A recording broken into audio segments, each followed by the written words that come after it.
Hi everyone, it's Marisa with Bumblebee Apothecary. Welcome back to my channel. Today, I want to show you how to make a very simple and easy and completely pure and natural homemade lotion recipe.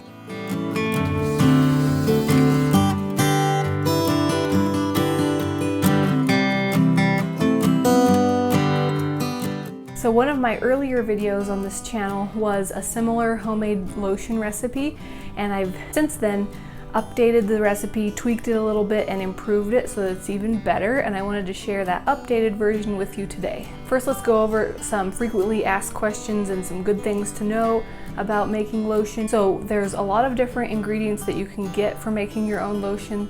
There are different stabilizers, there are emulsifying waxes, different things like that. Since a lot of those ingredients are processed and synthetic, I like to stay away from them and just keep things as pure and simple as possible. So if you're like me, you want to keep things organic, pure, simple, then this recipe is going to be for you. For my emulsifying agent, I use Beeswax, and it works really well. Now, you do have to use the proper equipment, a blender or a food processor, to get that emulsifying action to happen, but it does. It works very well, and it's completely pure and natural and nothing synthetic or processed about it. Anytime that you make a skincare or body care product that has water in it, you do have to use a preservative.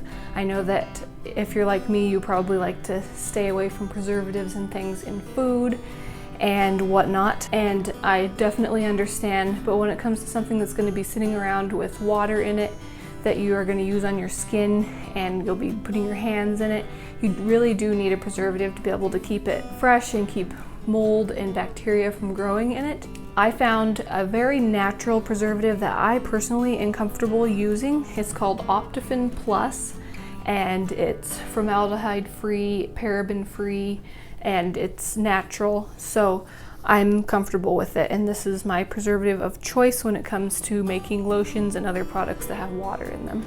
Another thing that you want to remember when you're going to make homemade lotion is to keep all of your equipment and everything as clean as possible. I recommend washing all of your equipment and everything that you're going to be using in a weak bleach solution beforehand, and then letting it air dry, and that way you'll keep it all very clean and you won't introduce bacteria into your lotion. All right, let's jump in and get started. The first thing I'm going to be doing is to be mixing up the oil portion of the recipe. There's going to be an oil portion and a water portion, and then we're going to be combining those, making them emulsify together into the lotion. So I'm going to start off with jojoba oil. I really like jojoba oil when it comes to plant-based oils because it's similar to the oils that our skin produces. It absorbs in without being as greasy as some other oils can be. So it's really nice for using in something like this homemade lotion. It has nice soothing, moisturizing properties to it. I'm gonna put 3/4 of a cup of jojoba oil into my glass pitcher. And next I'm going to be adding some shea butter. So the shea butter is what makes this recipe a little bit different from my previous homemade lotion recipe that I have on my channel. And the shea butter is nice because it helps it be a little bit thicker and not runny, and just nicer and easier to apply. So I'm going to be adding 5 tablespoons of organic shea butter. My jojoba oil is also organic. Rather than measuring out 5 tablespoons, you can also make it easier by just adding enough shea butter to bring the pitcher level up to 1 cup. And that's actually what I'm going to be doing. Next thing that we're going to be adding is our beeswax. I'm going to be adding 2 tablespoons of beeswax. Right, and now we just need to melt the oils, butters, and waxes together so that they are all completely melted and combined. I'm going to do that by creating kind of a double boiler that I have here. So it's a pan with a towel, a cloth in it, and then some water. I'm gonna put my pitcher inside there and then turn it onto a simmer, kind of a gentle boil / simmer, so that everything can melt. And once those ingredients are completely melted together, we will be ready to go on to our next step. Here it is while it's simmering, and you can see that everything is starting to melt, but the beeswax still has a little ways to go before it's melted. but this is a good temperature for the water to be at for it to gently melt. Now you can see how everything is completely melted and combined, and that means we are ready to go on to our next step. Okay, so the first thing that I'm going to be doing is to measure out my water. I'm using distilled water. That way you don't have to worry about there being anything extra and unwanted in the water, just something nice and pure. And we're going to go ahead and do our emulsifying. You can do this in either a food processor or a blender. I prefer the food processor because it seems to give more consistent and reliable results. So that's what I'm going to be doing. I'm going to pour the melted oil, butter, and beeswax mixture into my food processor. Sometimes when it's heating in the double boiler, you'll get some little drips of water, and those will settle to the bottom of the pitcher. I always try to watch for that and try to make sure to not get those into the food processor. I'm going to put on my top, turn it on, and then this is just like making mayonnaise. When you're creating this emulsion, you're going to pour the water in a very slow, thin stream.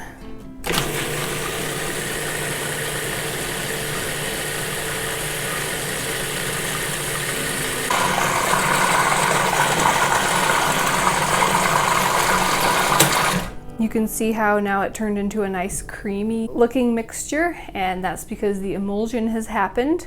And I'm gonna let it run for another couple minutes just to make sure it's really well combined.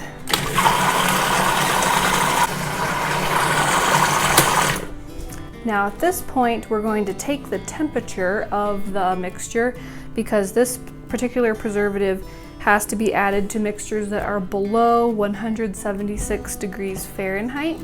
So I'm going to stick my thermometer in there and see where we're at temperature-wise. Yep, it looks good. It's now down to 80 degrees, so plenty cool enough to be able to add that.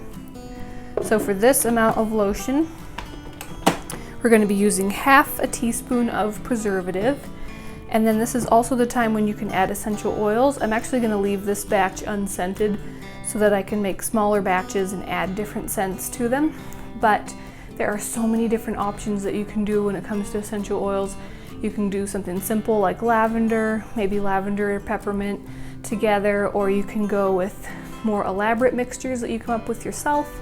You can go with a pre-made blend. Plant Therapy has this soft skin synergy. This one's great for anti-aging benefits for on your face. And then there's other fun ones like this bouquet synergy that smells really pretty like a floral scent. There's so many different options that you can do.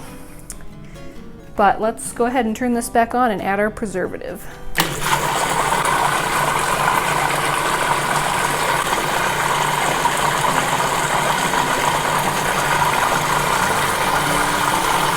Okay, that should be mixed thoroughly. After adding the preservative, I just let it run for another minute or two. Same goes for the essential oils, just let it run so that they're well incorporated. And now it's time to go ahead and store it. I like to use glass when I store my homemade personal care and body products. That way you don't have to worry about chemicals from plastics getting into your nice natural organic products. You'll notice that this is still a little bit warm at this stage, and so it's a little bit on the thinner side, but once it cools, it'll thicken up nicely. This is a great consistency to just have in a jar like this, or you can put it into a glass pump, but I'm gonna go ahead and just pour that into my jar.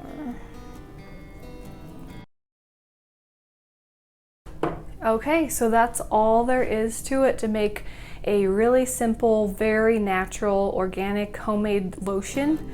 It's great for all over body use or on your face. It's gentle and pure enough for babies. It's really easy and fun to make, fun because you can customize it with different essential oils. I'm going to put a link below in the description box to the blog post. There will be a printable recipe card if you want to grab that, and lots more information in the blog post. I'm also going to put a link below in the description box to all of the materials and equipment that I use so that you can find those easily to make it yourself.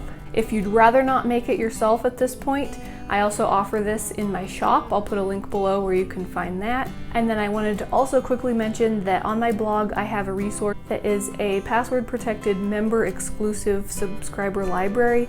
All of my free ebooks and printables, checklists, and some printable product label templates and all of that are all in one place. So I'll put a link below where you can find the page to subscribe to that and sign up to get all of those free resources. All right, I hope that you enjoyed seeing how to make your own organic, simple, pure homemade lotion.